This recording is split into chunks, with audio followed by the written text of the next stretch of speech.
আজকে চলো তোমাদের কাছে এমন একটা প্রোডাক্ট শেয়ার করব, সেটা হলো আয়রন ফলিক। এই আয়রন ফলিকটার কাজ কি, যেটা আমার পক্ষে খুবই হেল্প করেছে সেটা আমি তোমাদের সঙ্গে শেয়ার করছি। এটা আমার দিদা খায়, রোজ একটা করে খায়। কি প্রবলেম ছিল সেটা তোমাদের সঙ্গে শেয়ার করছি। আমার দিদার প্রবলেম ছিল প্রত্যেক মাসে 2 বোতল করে রক্ত দিতে হতো, মানে তার শরীরে রক্ত থাকতো না প্রত্যেক মাসে। তো রক্তটা নেওয়ার ফলে কি হতো, শরীরে যখন রক্ত দিত তখন তো ছুঁচ ফুকাতো, রক্তটা যখন যেত শিরা জ্বালা করতো।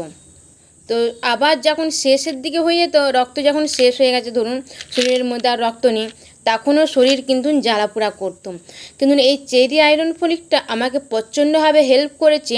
সেটা হলো এখনও পর্যন্ত, মানে 2010-এর আগে দিদাকে রক্ত দিতে হতো, 2010-এর পর থেকে আর কিন্তু রক্ত শরীরে দিতে হয় না। এখনও সেই মানুষটা কিন্তু বেঁচে রয়েছে। এই চেরি আয়রন ফলিকটা এতটাই ভালো আমাকে সাপোর্ট করেছে।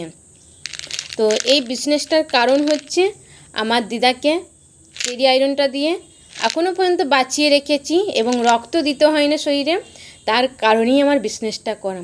তো বিজনেসটা থেকে কি কি সাপোর্ট পেয়েছি বা কি কি পেয়েছি না পেয়েছি সব কিছু তোমাদের সঙ্গে অন্য ভিডিওতে একদিন শেয়ার করব। ওকে।